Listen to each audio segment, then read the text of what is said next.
I embarked on an adventure with my recently acquired Ford Bronco, a brand new addition to my possessions. A couple of days earlier, I had purchased this vehicle and was now taking it out to Alpine County for some off-road exploration. The model of Bronco I owned was the rugged Badlands variant. I had recently added a base stop to it, which I left open as I settled in for the night. This setup allowed me to lie down and appreciate the night sky while I drifted into slumber. Aware of my responsibilities the next day, I had set an alarm for 5 a.m. to ensure I would return home in time for work. With this in mind, I reclined the driver's seat, covered myself with a blanket, and allowed sleep to claim me. At some point during the night, I awoke, roused from my sleep by an unknown trigger. Glancing at my phone, I noticed that it was 2:30 a.m. Perplexed as to what had disturbed my slumber, I shifted onto my side in an attempt to recapture sleep's embrace. It was then that I became aware of an unsettling occurrence, a distant voice resonating from within the forest.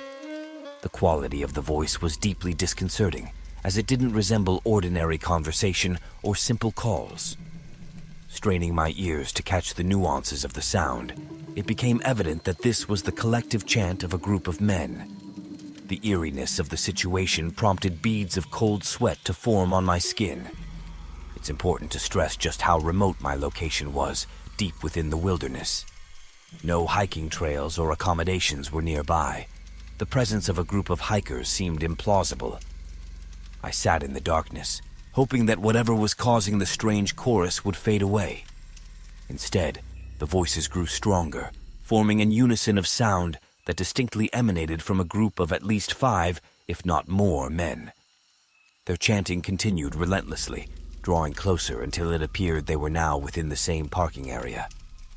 Stricken with fear, I remained motionless, acutely aware of my vulnerability due to the absence of a roof on my vehicle. I reassured myself that the darkness concealed me from their view, praying that they would depart. Abruptly, the voices ceased, plunging the surroundings into an eerie silence. Then, a nightmarish noise shattered the stillness, metal scraping against metal, a sound that circled my Bronco. The unnerving sound seemed to be moving around the vehicle, and I realized that I needed to take action. I knew I had to reach the driver's seat, despite my awkward positioning on the opposite side. Throughout this tense episode, I summoned the courage to activate a flashlight I had nearby. My plan was to direct the beam upward through the open roof, revealing my presence to whoever was outside. This, I hoped, would discourage them.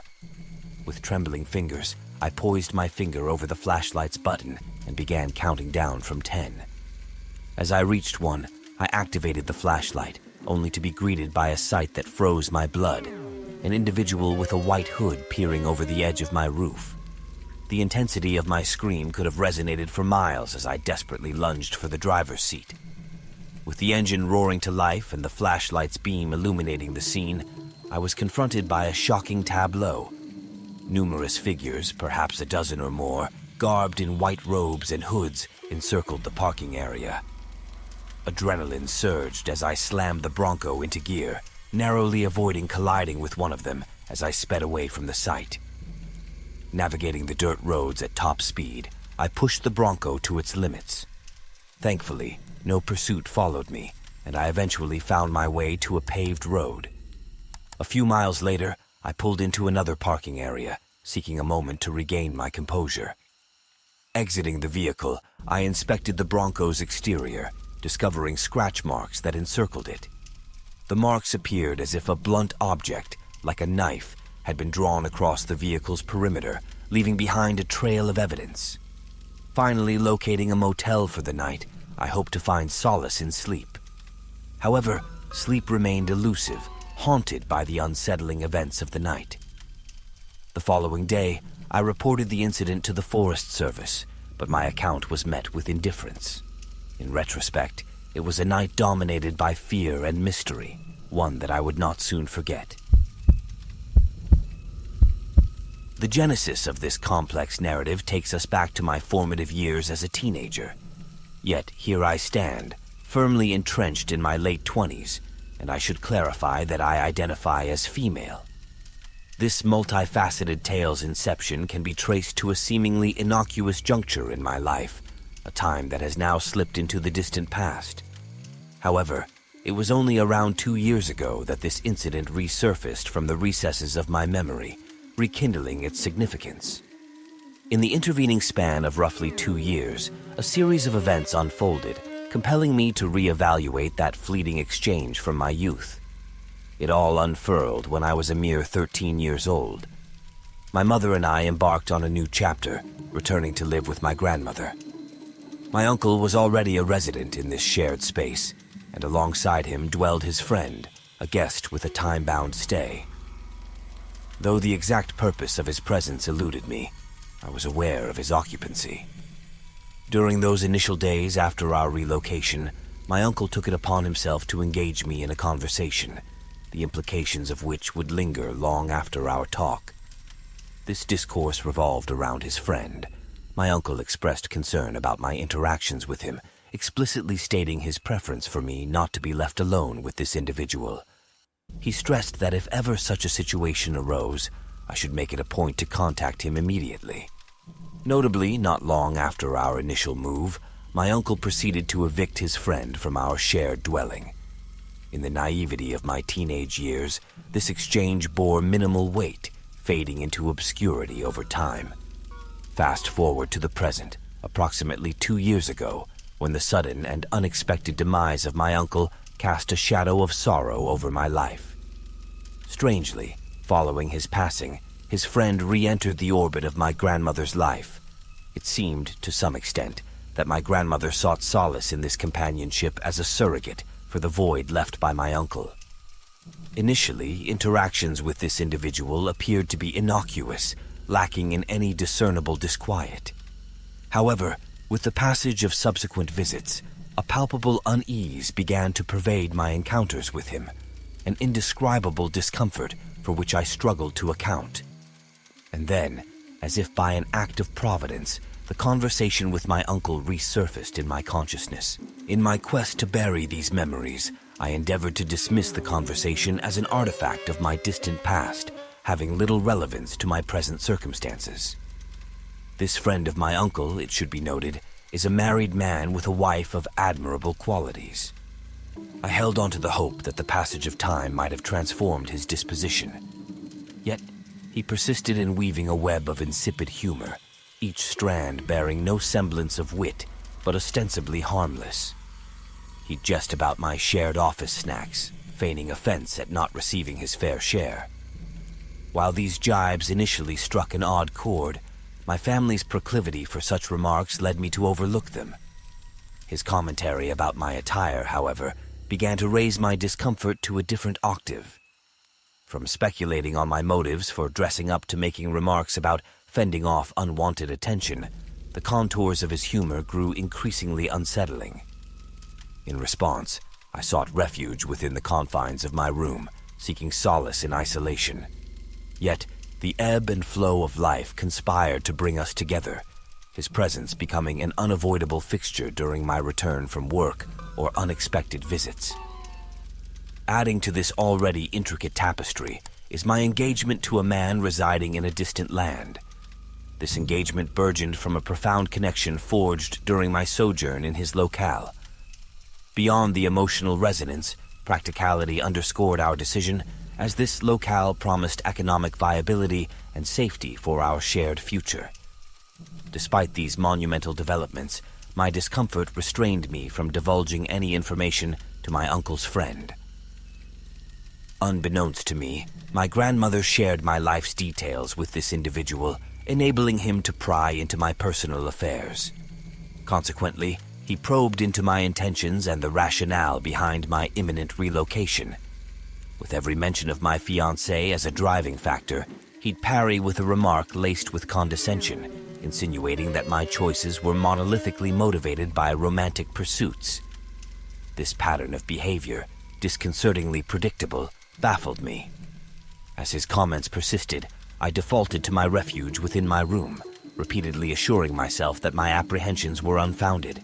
The tides of this tale turned when an unsettling incident transpired. A co-worker conveyed that a man perfectly matching my uncle's friend's description had visited my workplace.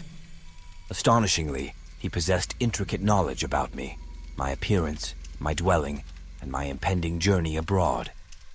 This individual claimed an emotional bond akin to that of a father figure forged in the wake of my uncle's passing.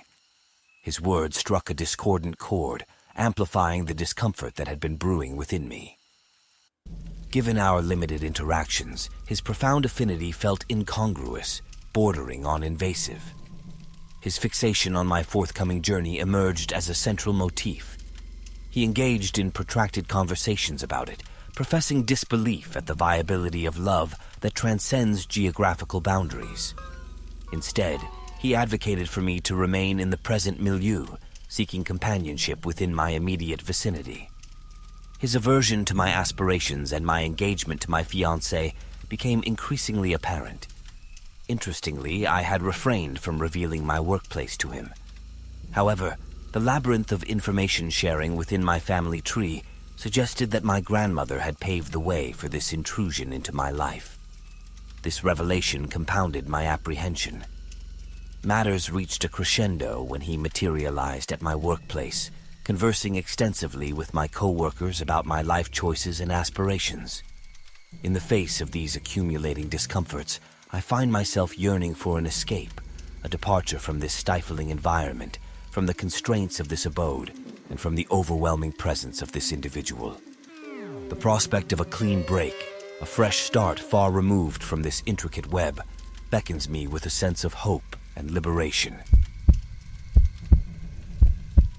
About 15 years ago, an incident occurred that remains vivid in my memory. A group of close friends, myself included, embarked on a fishing and camping trip to a secluded lake nestled along a remote 4x4 trail. This location was approximately a 2-hour drive from our homes. Our party consisted of 4 men, and it's worth noting that even the smallest among us weighed around 195 pounds. This detail will hold significance as the story unfolds. The campsite we chose boasted exceptional fishing opportunities, with a prominent fishing edge and a deep area abundant with trout. However, the site itself was far from luxurious. Situated on the slope of a steep hill, it barely provided enough space for our tents and a modest fire ring. Accessible only via a rugged, winding trail spanning 100 yards from the 4x4 parking spot above, the campground demanded effort to reach. Our day unfolded splendidly, filled with angling, camaraderie, and beer drinking. We achieved our fishing limits, reeling in impressive-sized trout. As nightfall blanketed the surroundings, a cozy fire illuminated our gathering, during which we engaged in animated conversations and light-hearted banter. Suddenly, the tranquility was shattered as an intense, blinding light pierced the darkness, targeting our eyes from a distance of about 10 to 20 yards. Strangely, none of us had detected this person's approach. Startled and curious, we soon discerned that the individual wielding the light identified themselves as the sheriff. One of my friends questioned, "Are you a Cuyahoga County sheriff?" Oddly, the stranger disregarded the query, opting instead to cast the light across each of our faces. With a cryptic farewell, "Have a good night," the figure retreated into the shadows and vanished. We sat in bewilderment, exchanging bewildered glances and pondering the strange encounter. Eventually, our curiosity compelled action. I illuminated the figure with a robust flashlight, revealing their form approximately 50 to 60 yards away, just before a curve in the trail obscured them from sight. Our collective observation confirmed that this was merely an ordinary person sporting flannel attire and jeans. Addressing the figure, I exclaimed, "Hey, you're not the sheriff!" This declaration seemed to rouse a reaction, as we observed the figure hasten their pace briefly before disappearing completely. Moments later, the sound of an engine starting reached our ears, an unnerving detail considering we had not heard any vehicular activity earlier. In retrospect, we attributed this oversight to our inebriation and boisterous atmosphere. What truly amplifies the disquiet of this episode is the contemplation of alternate scenarios. What if the group had consisted of only one person or a couple? What were the intentions of the individual who intruded upon us? What potentially sinister actions were they on the verge of committing? The appropriate course of action in response to this unsettling encounter is debatable. Should we have pursued the individual, or perhaps reported the incident to the genuine sheriff's department? While such discussions could ensue, the reality remains that we never took any tangible steps in the aftermath. The episode lingers in my thoughts, a perpetual reminder of the enigmatic "what if" that shapes its mystique.